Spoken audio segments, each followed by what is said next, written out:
Yang mulia Majelis Hakim Mahkamah Konstitusi yang saya hormati,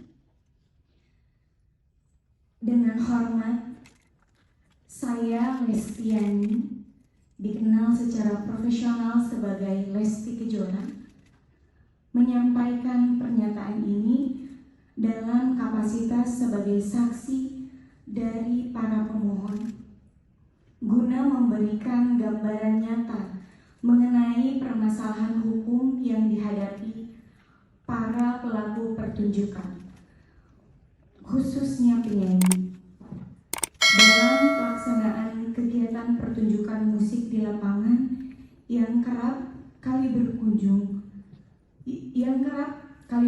pada ancaman pidana dan gugatan perdata karena multi tafsirnya ketentuan Undang-Undang Hak Cipta. Sekitar pada tahun 2016 hingga 2018,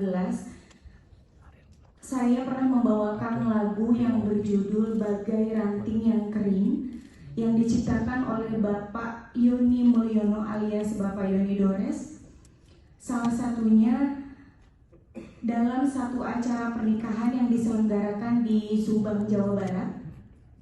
Lagu tersebut saya bawakan atas permintaan pihak penyelenggara sebagai bagian dari daftar lagu yang telah disepakati.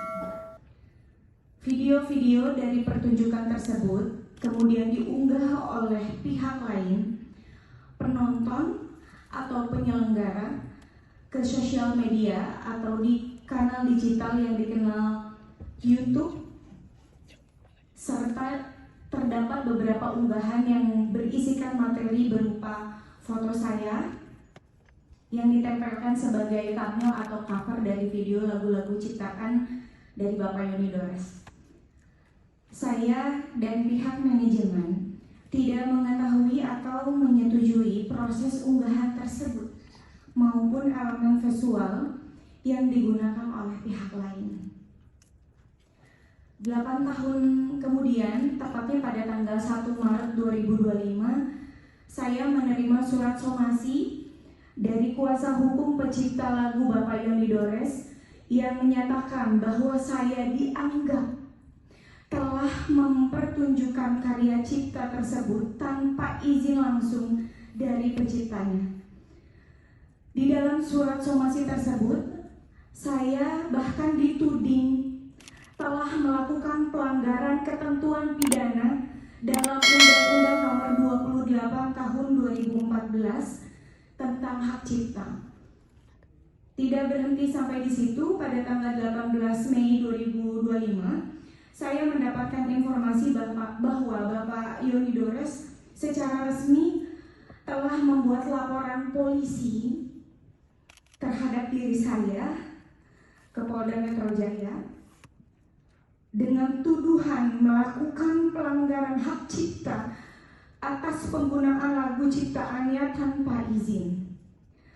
Hal ini menimbulkan perspektif negatif terhadap diri saya, karena dengan adanya laporan tersebut, saya seakan-akan telah melakukan pelanggaran terhadap Undang-Undang Hak Cipta, sekaligus menunjukkan kegambangan norma hukum terhadap pelaku pertunjukan seperti saya.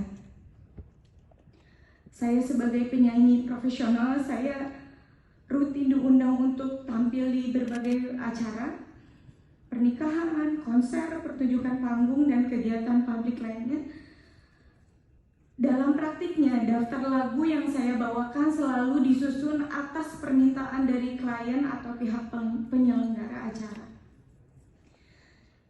Biasanya saya menyanyikan lagu sekitar 6 atau sampai 8 lagu dalam satu pertunjukan, kurang lebih separuhnya adalah lagu milik saya sendiri dan sisanya adalah lagu milik pencipta lain.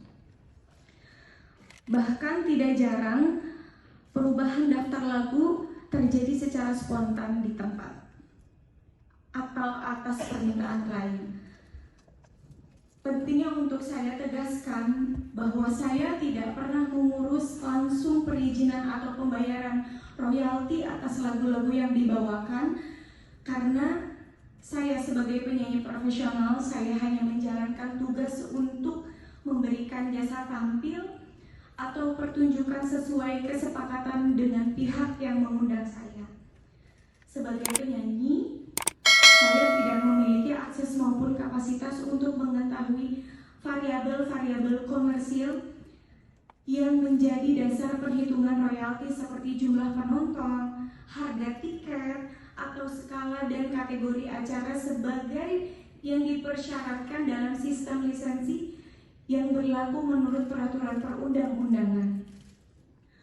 Somasi yang saya terima disertakan laporan pidana yang dibuat oleh pencipta lagu merupakan bentuk nyata dari kekaburan norma dan ketidakseimbangan posisi hukum antara pencipta lagu dan pelaku pertunjukan.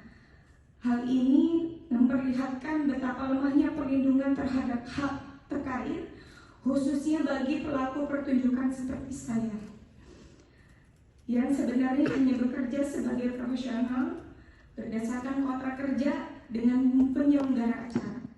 Jika penyanyi yang hanya menjalankan tugasnya sebagai pelaku pertunjukan dapat dituduh melanggar hukum pidana hanya karena membawakan lagu populer, maka praktik ini menciptakan kebiasaan buruk bagi dunia pertunjukan dan industri hiburan nasional.